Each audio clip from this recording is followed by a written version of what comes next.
ए हरामखोरा, तू सांगितलं ना मला हात लावू नकोस म्हणून. तू जा इथून, नाहीतर मी थुकेन तुझ्या तोंडावर. तुला जो प्रश्न पडलाय तोच मला आणि नरसिंहाला पडलाय. किडनॅपरने अमृतावर बलात्कार केलाय. मला आता जाऊन तिची माफी मागायची. मला माझं हे नालायक तोंड घेऊन गेलंच पाहिजे. आत्याजी, लहानपणी सांगायचीच तशी गोष्ट सांग ना. राजकन्या आणि राक्षसाची.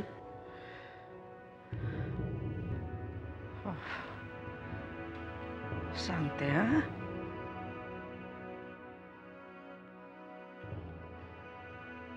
एका राज्यात की नाही एक राजकन्या होती. खूप सुंदर होती दिसायला ती. तिचे वडील म्हणजे त्या देशचा राजा सुद्धा खूप खूप गुणी होता. त्याची सगळी प्रजा त्याच्यावर प्रेम करत असे. राजाचं हे सुख एका राक्षसाला बघवेना. त्यांनी वेषांतर करून राजवाड्यात प्रवेश केला आणि एक दिवस त्या राजकन्येला पळवून नेलं.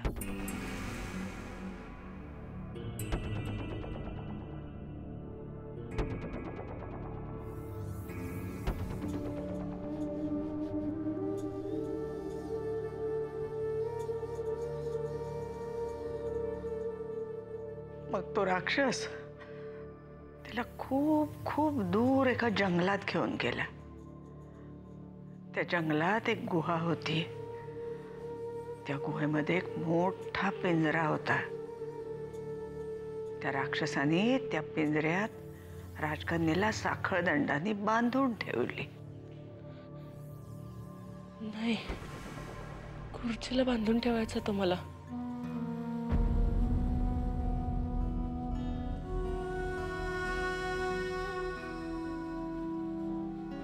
पण राजकन्या मोठी धीराची होती. ती घाबरली नाही काही, हिम्मत नाही हरली. मी पण पळून जायचा प्रयत्न केला होता, पण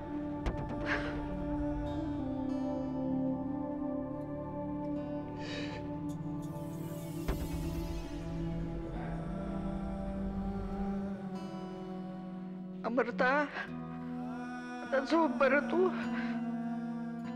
नाही तर मी गोष्ट सांगणार नाही. हा,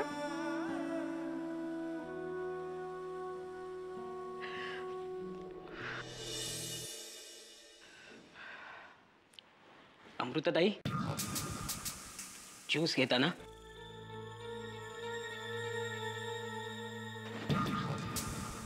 आत्याजी, आत्याजी, काय झालं? आत्याजी, तो राक्षस. अगं पांडू आहे तो आपला. आत्याजी, तो मला. आत्याजी, अगं राक्षस नाहीये तो, पांडू. तो जात नाहीये. अगं जाईल जाईल. पांडू, जा ना तू. जी. ये इथे झोप बरं आधी. मी आहे तुझ्या जवळ.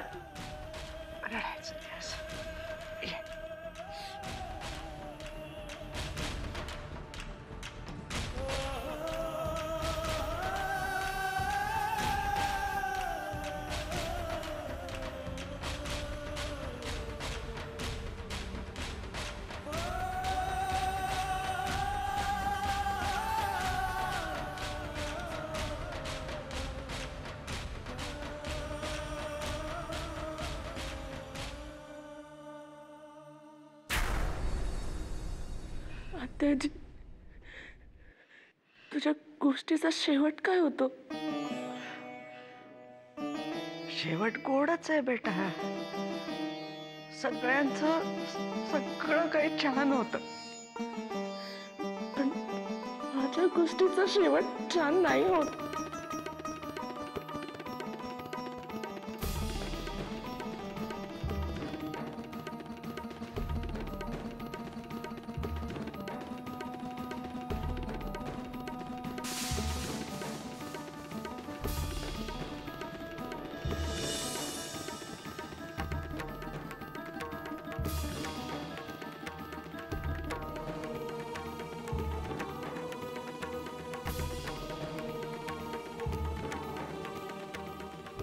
कुठल्याही गोष्टीचा शेवट छानच होणार आहे अमृता.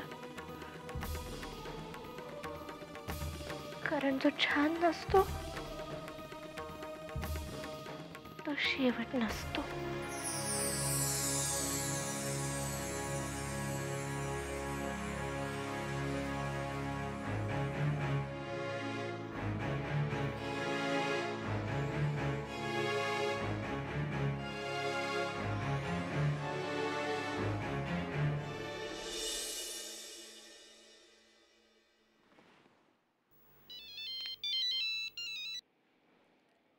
हा बोला शेठ.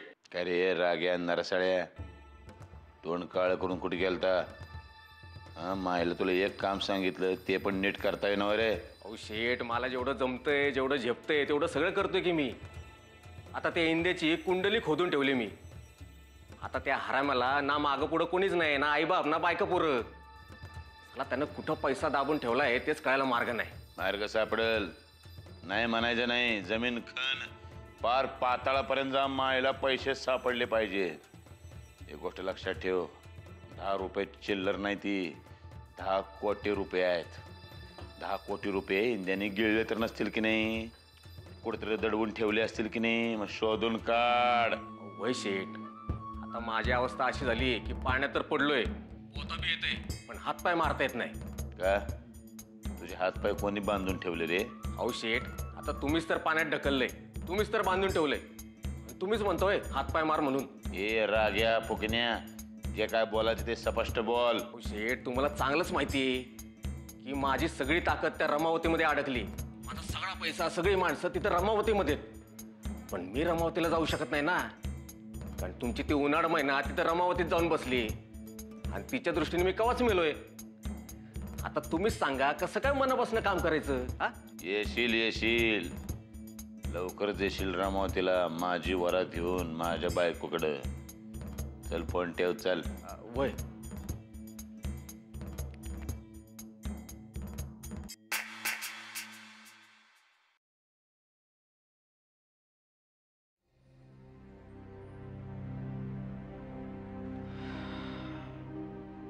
नरसिंहा,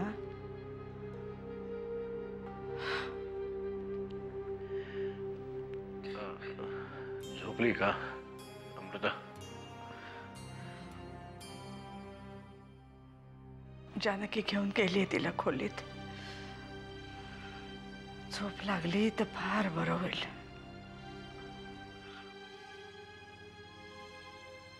पण 5 मिनिटं नाही झोपली की लगेच खाडकन जागी होते.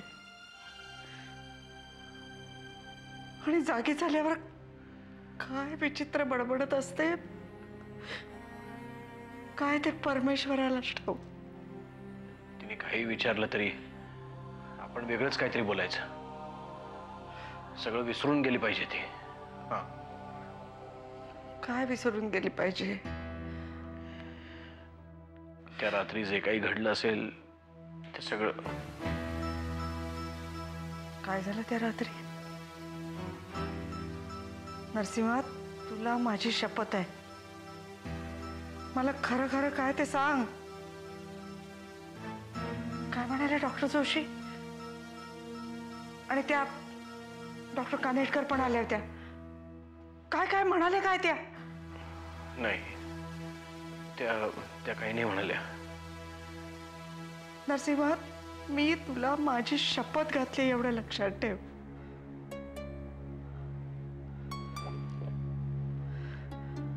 अरे ते बाई त्या म्हणाल्या. अरे का माझा अंत पाहतोयस? बोल ना.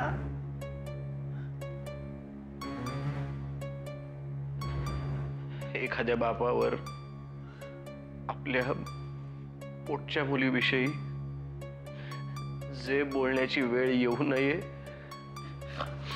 तेच आता बोलावं लागणार आहे तुझ्याशी.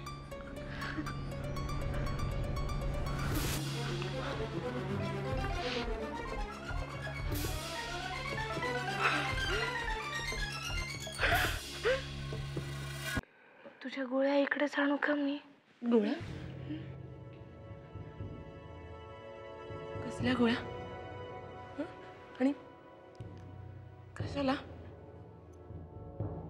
अगं तुला रात्री शांत झोप लागावी ना म्हणून. अच्छा, म्हणजे तुला सुद्धा असंच वाटतं की मी गाढ झोपावं?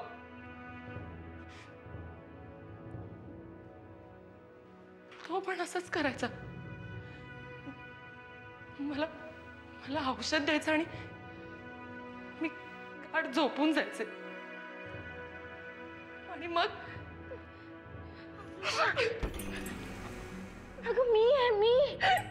अगं मी ग जानकी.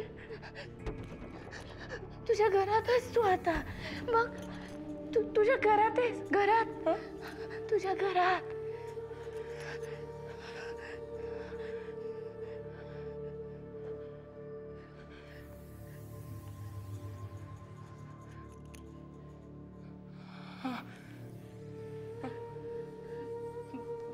म्हणजे बाबा पण इथेच असतील ना?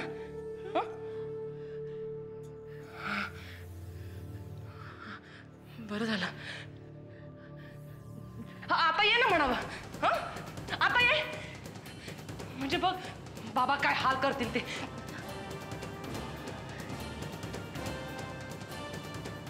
पण जानकी, बाबा तेव्हा का नाही आले ग?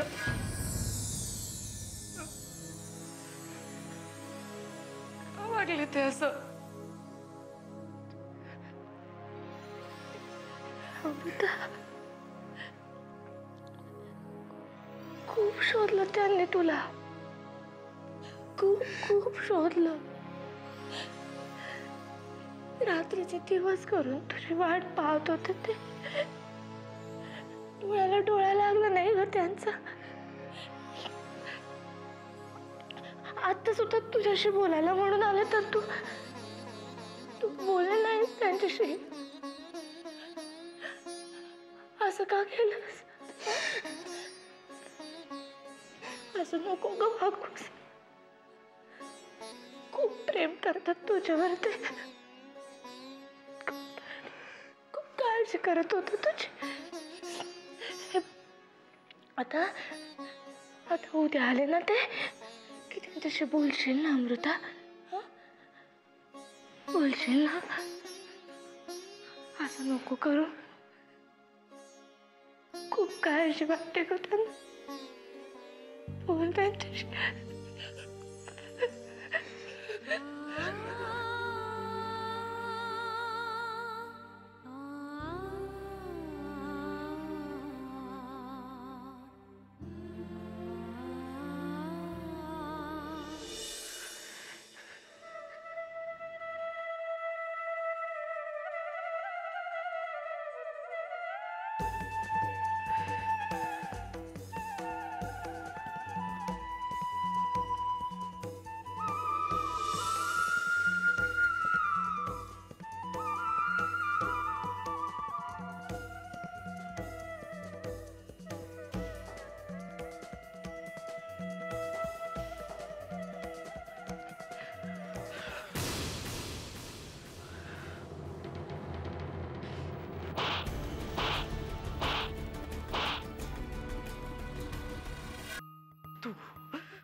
जबाबदार आहेस या सगळ्याला. तुझा आडमोठेपणा, तुझा अहंकार, तुझी गुरमी, त्याच्यामुळे आज ही अवस्था झाली अमृताची. आता बोल काहीतरी बोल ना. त्यावेळी कसं घर डोक्यावर घेत होतास रे आरडाओरडा करून? कुठली तत्व जपलीस? कुठला लौकिक सांभाळलास रे? बोल ना आता बोल. त्यांना राधा माहित काच तू सुद्धा जबाबदार आहेस अमृताच्या या अवस्थेला. आणि मी सांगितलं होतं तुला, माझ्या अमृताला काही झालं तर मी तुला सोडणार नाही. सांगितलं होतं ना? सांगितलं होतं की नाही?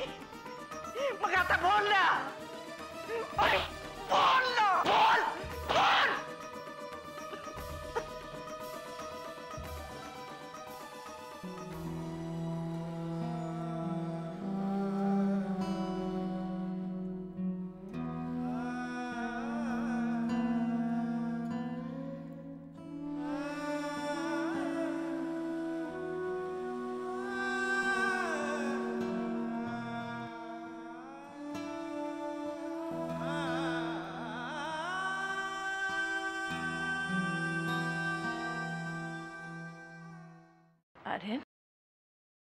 तू अमृताला भेटायला जाणार आहेस की नाही?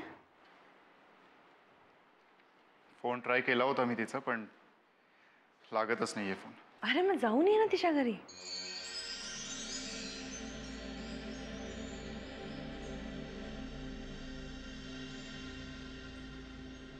तिला भेटावं असं मलाही वाटतंय, पण त्या किल्लेदारांच्या घरात जाणार तरी कसं ना?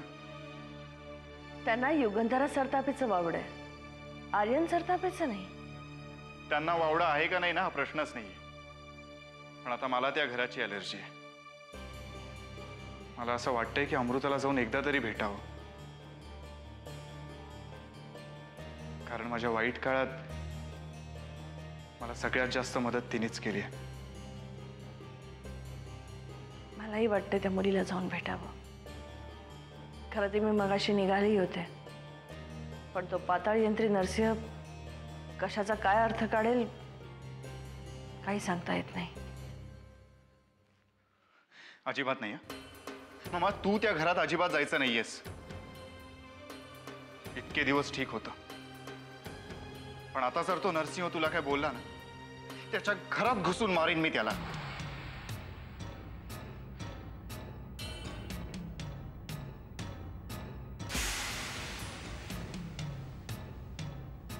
वा वार माझ्या पट्ट्या, याला म्हणतात इनायक सरतापेचा रगात. युगंधरे, तू सुरू केलेली लढाई हा तुझा पोरगा संपवणार बघ. त्याचीच तर काळजी वाटतेच ना. अरे तो इतके दिवस माझ्यापासून दूर होता, पण सुरक्षित तर होता. म्हणजे तुला काय म्हणायचंय? नरसिंह काही गलीतला गुंड नाहीये. गुन्हेगारी क्षेत्र कोळून प्यायलाय. शिवाय त्याच्याकडे वाकणीसारखं शांत डोक्याचं यंत्र आहे. कायदा जाणणारा भाऊ आहे. आणि जानकीच्या रूपाने नर्मदाही त्याच्या जवळ आहे आता. युगंधरे, या सगळ्यांना आपला आर्यन बाबाच भारी पडणार आहे बघ. त्याच्या पाठीमाग मी उभा आहेच की. काही म्हणजे ना, पण आर्यननी या सगळ्यामध्ये नको पडायला हवं होतं. झालं ते झालं. आता काळजी तू आणि मी नाही करायची. आता काळजी करायची ते त्या नरसिंहानं. नाही त्याला माणसातून उठवला तर मी नावाचा जनार्दन नाही.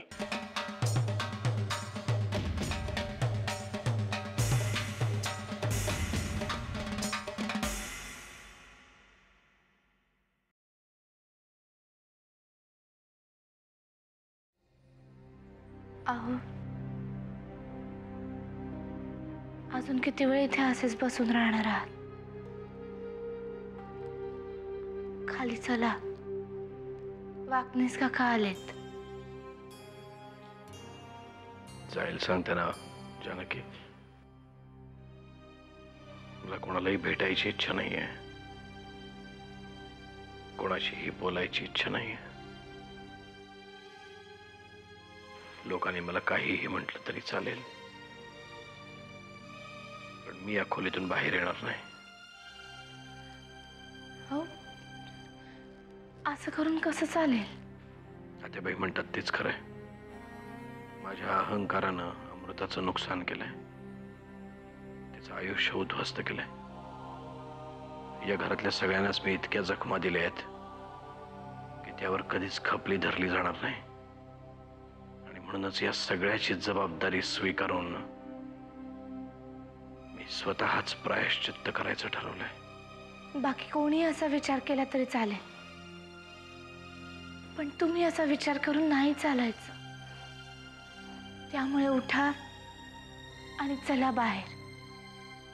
खूप कामं राहिली आहेत. मला माझ्या कामांची जाणीव कोणीही करून देण्याची गरज नाहीये. मला कळतंय ते. असं काय करताय? खाली वाकणीस काका आलेत, त्यांना तरी भेटा. त्यांचं काहीतरी काम असणार ना तुमच्याकडे. तुला एकदा सांगितलेलं कळत नाही का? माझ्याकडे रोखून बघणाऱ्या प्रत्येक नजरेची भीती वाटते मला, कारण ती मला या सगळ्या कृत्याचा जाब विचारेल असं वाटतं. माझा अहंकार, माझी तत्व, माझी नीतिमूल्य युद्धात हरलेल्या सैनिकासारखी मलाच पाठ दाखवून कुठेतरी लांब पळून गेलेत. त्यामुळे मला बाहेर नाही जायचंय. कोणाच्याही समोर उभं राहण्याची लायकी नाहीये माझी. म्हणून मी तुला विनंती करतो, मला कुठल्याही प्रकारचा आग्रह करू नकोस. जानकीताई, लवकर खाली चल. बाहेर पोलीस आलेत परशुदादांना पकडायला. तू जा.